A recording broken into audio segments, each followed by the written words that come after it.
Hello everyone, मैंने अपनी last video में आपको बताया था how to calculate interest on capital, कि कैपिटल पे इंटरेस्ट को कैसे कैलकुलेट किया जाता है।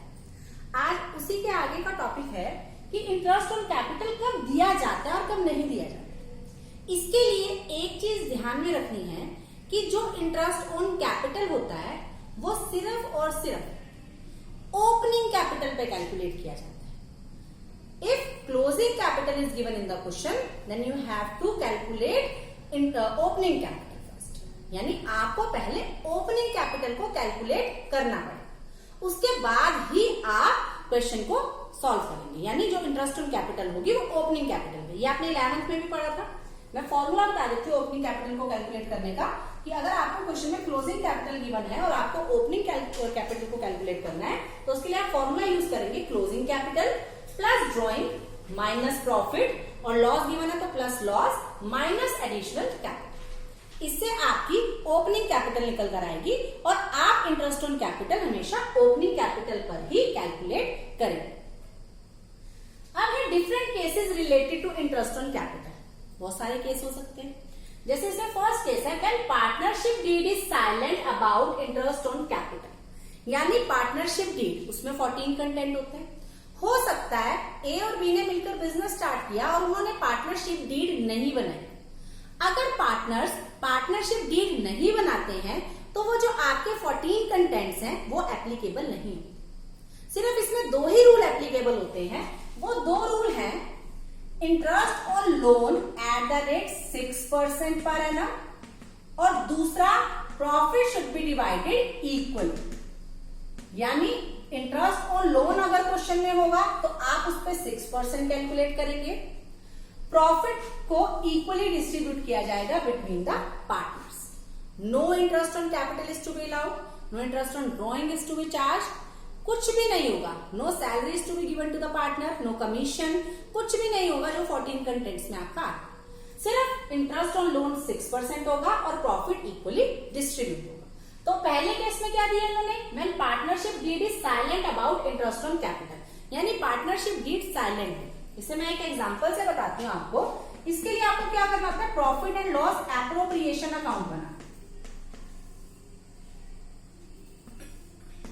Profit and loss appropriation account की डेबिट साइड में हम लिखते हैं टू इंटरेस्ट ऑन कैपिटल। उसकी कैलकुलेशन हम यहां पे करते हैं to interest on capital. Question में सबसे पहले फॉर एग्जांपल आपको जो नेट प्रॉफिट गिवन है वो 9,000 रुपीज का गिवन है, कि कंपनी को 9,000 रुपीज का प्रॉफिट।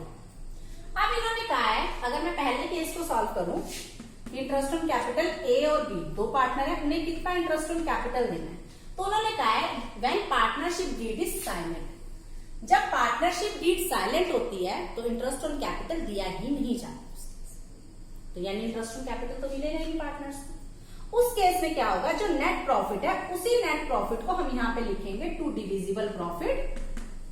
और ए और बी में जब पार्टनरशिप डीड साइलेंट होती है तो प्रॉफिट कैसे डिस्ट्रीब्यूट होता है, इक्वल डिस्ट्रीब्यूट होता है। फॉर एग्जाम्पल क्वेश्चन में जो इनकी प्रॉफिट शेयरिंग रेशियो दी हुई है वो 2:1 दी हुई है, लेकिन हम उसका यूज नहीं करेंगे क्योंकि जब पार्टनरशिप डीड साइलेंट होती है तो इंटरेस्ट ऑन कैपिटल नहीं मिलेगा और profit should be divided equal. तो हम इसे इक्वल डिवाइड कर देंगे 9,000 को, तो 4,500 ए को मिलेंगे, 4,500 रुपीज बी को मिलेंगे, तो 9,000 रुपीज यहाँ का टोटल इक्वल हो जाएगा। इस तरह से कैलकुलेशन, ये बहुत इंपॉर्टेंट टॉपिक है, अक्सर पेपर में आ जाता। अब हम सेकेंड केस लेते हैं। When partnership agreement provides that interest on capital is allowed, यानी पार्टनरशिप डीड में लिखा है कि इंटरेस्ट ऑन कैपिटल देनी है। उसके 3 केस हैं। जैसे फर्स्ट केस है in case there is a loss. अगर कंपनी को लॉस हो जाए तो हम क्या करेंगे, अगर कंपनी को लॉस होता है, फॉर एग्जाम्पल कंपनी को 9,000 का प्रॉफिट होने की जगह 9,000 रुपीज का लॉस हो गया, तो हम नेट लॉस को यहां लिखते हैं। क्वेश्चन में फॉर एग्जांपल 9,000 रुपीज का लॉस दिया हुआ है। अब अगर कंपनी को लॉस होगा तो कंपनी उस केस में भी इंटरेस्ट ऑन कैपिटल नहीं देती, नॉट अलाउड। जब पार्टनरशिप डीड साइलेंट थी तब भी इंटरेस्ट ऑन कैपिटल नहीं मिलता, जब कंपनी को लॉस होता है तब भी इंटरेस्ट ऑन कैपिटल नहीं मिलता। तो क्या करेंगे हम, इसी लॉस को टोटल यहाँ पे इक्वल होना चाहिए हमारा, यहाँ 9000 है डेबिट साइड का, तो क्रेडिट साइड का टोटल भी 9000 होना चाहिए। तो हम यहाँ पे लिखेंगे बाय डिविजिबल लॉस और ए और बी में उनकी प्रॉफिट शेयरिंग रेशियो। बस एक चीज यहाँ पे ध्यान रखनी है कि जब पार्टनरशिप डीड साइलेंट थी तो प्रॉफिट शेयरिंग रेशियो इक्वल थी, लेकिन इस केस में पार्टनरशिप डीड साइलेंट नहीं है तो हम उनकी प्रॉफिट शेयरिंग रेशियो जो 2:1 है उसका यूज करेंगे। तो यानी हम यहाँ पे 2:1 में डिस्ट्रीब्यूट करेंगे, यानी 6000 और 3000, इस तरह से 9000 दोनों में डिवाइड होगा। अब हम नेक्स्ट केस लेते हैं, second, in case there is sufficient profit fully allowed, यानी अगर कंपनी के पास इतना प्रॉफिट है कि वो इंटरेस्ट ऑन कैपिटल इजीली दे सकती है, तो हम क्या करेंगे, हम सबसे पहले यहां पे लिखेंगे कि कंपनी का टोटल प्रॉफिट कितना है by net profit. For example company को 15,000 रुपीज का प्रॉफिट हुआ और जो ए और बी है उनकी जो कैपिटल है वो 20,000 और 10,000, और जो इंटरेस्ट ऑन कैपिटल है वो 10% पर एनम है इंटरेस्ट ऑन कैपिटल। ये हमने एक एग्जांपल ले लिया, यानी क्वेश्चन में आपको ए बी की कैपिटल है 2010, interest on capital 10% per annum है और जो रेशो है उनकी वो 2:1 गिवन है।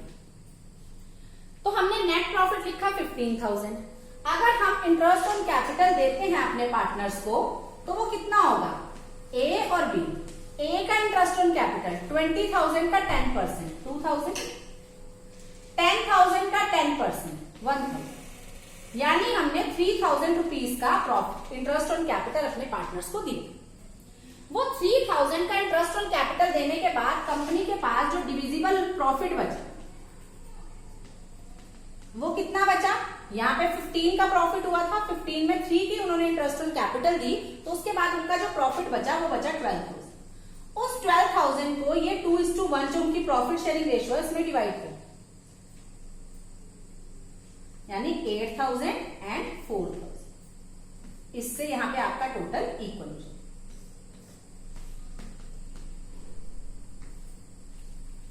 ये आपका ये केस हो गया, in case there is sufficient profit, यानी मेरे पास इतना प्रॉफिट था, 15,000 का प्रॉफिट था, उसमें से उनकी इंटरेस्ट ऑन कैपिटल 3,000 थे, हम इजीली दे सकते हैं, जो रिमेनिंग प्रॉफिट होगा वो उनमें डिस्ट्रीब्यूट हो जाएगा। Next is if there are insufficient profit, यानी प्रॉफिट इतना सफिशिएंट ही नहीं है। फॉर एग्जांपल कंपनी को जो प्रॉफिट हुआ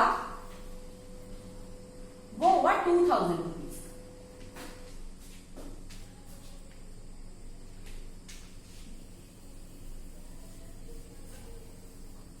हम नेट प्रॉफिट यहां पे ले लेते हैं 1,500। अब अगर हम ये देखें कि अगर हम ए और बी को इंटरेस्ट ऑन कैपिटल पूरा देते हैं तो ए का इंटरेस्ट ऑन कैपिटल तो बैठ रहा था 2,000, बी का बैठ रहा था 1,000, यानी जो टोटल इंटरेस्ट ऑन कैपिटल है वो तो है 3,000, और जो हमारे पास नेट प्रॉफिट है वो 1,500 का। तो कंपनी के पास इनसफिशिएंट प्रॉफिट है, कंपनी के पास इतना प्रॉफिट ही नहीं है कि कंपनी उन्हें 3,000 रुपीज की इंटरेस्ट ऑन कैपिटल दे सके। तो कंपनी क्या करेगी, उनकी कैपिटल रेशियो निकालेगी in ratio of capital. Capital कौन सी थी उनकी 20,000 और 10,000, रेशियो बनाने के लिए आप इस तरह से रेशियो बना सकते हैं, 2:1 ही आ रही है वो बैच। तो कंपनी क्या करेगी, उसे 2:1 में नेट प्रॉफिट को डिस्ट्रीब्यूट कर दे बस। तो उन्हें जो इंटरेस्ट ऑन कैपिटल मिलेगा वो 1,500 को 2:1 में डिस्ट्रीब्यूट करके, यानी 1,000 और 500 मिलेगा इंटरेस्ट ऑन कैपिटल, लेकिन उन्हें पूरा नहीं मिलेगा। इसका 2,000 था, इसका 1,000 था, लेकिन कंपनी के पास इनसफिशिएंट प्रॉफिट था तो कंपनी उसे कैपिटल रेशियो में डिस्ट्रीब्यूट करके देगी। तो ये आपका 1,500 टोटल हो जाएगा इक्वल। इसी तरह से नेक्स्ट पॉइंट है, when partnership agreement says interest on capital is to be provided as a charge. अगर आपके पास क्वेश्चन में चार्ज वर्ड लिखा आता है, अगर मैं इसी को कहूं कि कंपनी को प्रॉफिट हुआ 1,500 रुपीज का और company interest on capital fully नहीं दे पा रही है, क्यों, क्योंकि उसे इनसफिशिएंट प्रॉफिट हो रहा है, सफिशिएंट प्रॉफिट नहीं है उसके पास। लेकिन अगर क्वेश्चन में चार्ज वर्ड लिखा आता है तो उस केस में कंपनी जो पार्टनर्स होते हैं उन्हें full interest on capital provide करती है, यानी वो उन्हें 3000 रुपीज ही प्रोवाइड करेगी अगर आपको चार्ज हुए। तो अब इस केस में क्या होगा, इस केस में कंपनी को लॉस होगा बाय डिविजिबल लॉस। अदरवाइज आप लॉस कैलकुलेट नहीं करोगे, आप आंसर में लॉस नहीं निकालोगे। हाँ, अगर चार्ज लिखा है उस केस में अगर लॉस आता है तो आप लॉस कैलकुलेट कर सकते हो, अदरवाइज इन केस में आप लॉस कैलकुलेट नहीं करेंगे। तो कंपनी अगर चार्ज है तो फुल देगी, तो अगर 1500 का प्रॉफिट है, 3000 का इंटरेस्ट ऑन कैपिटल देगी, तो 1500 रुपीज का उसे डिविजिबल लॉस, उसे वो उनकी प्रॉफिट शेयरिंग रेशियो जो 2:1 है उसमें डिवाइड कर देगी 1000 एंड 500। ऐसे आपका ये टोटल इक्वल हो जाएगा 3000 and 3000। Thank you and have a nice day.